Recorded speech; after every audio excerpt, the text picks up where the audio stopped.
আজ আমি একটা নতুন ভিডিও নিয়ে আপনাদের সামনে এসেছি। আমার এই ভিডিওটাতে আমি দেখাতে চেয়েছি একটা সিম্পলভাবে কিভাবে খোপা তৈরি করা যায়।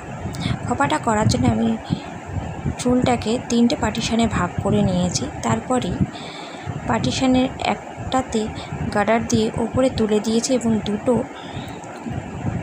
দিকে বেনুনি করার চেষ্টা করেছি এবং বেনুনিটা কমপ্লিট হয়ে যাওয়ার পরে আমরা ওপরে গার্ডার দেওয়া চুলগুলোকে কয়েকটি ভাগে ভাগ করে নিয়ে তাতে আলাদা আলাদা পার্ট করে গার্ডার লাগিয়ে নিয়েছি।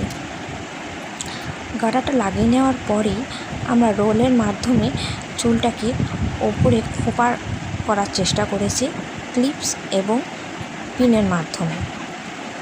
তারপরেই আমাদের দুদিকে যে বেনুনিগুলো করা ছিল সেই বেনুনিগুলোকে তুলে খোপার পাশে সুন্দর করে সাজিয়ে দেওয়ার চেষ্টা করেছি।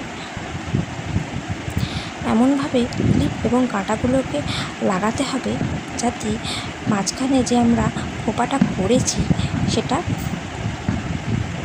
তার যে ভেতরের পোর্শনটা যাতে না দেখা যায়, এবং ক্লিপ এবং কাঁটাগুলোকে ভালোভাবে চুলে লাগিয়ে দিতে হয় যাতে কোথাও না অসুবিধা হয়। এবং তারপরেই অ্যাডজাস্ট করে দেখে নিলাম যে আমাদের ফুলটা কিভাবে লাগানো যায় এবং তারপরে ফুলটা লাগিয়ে দিলাম। আপনারা দেখবেন এবং সাবস্ক্রাইব করার চেষ্টা করবেন ভালো লাগলে। নমস্কার।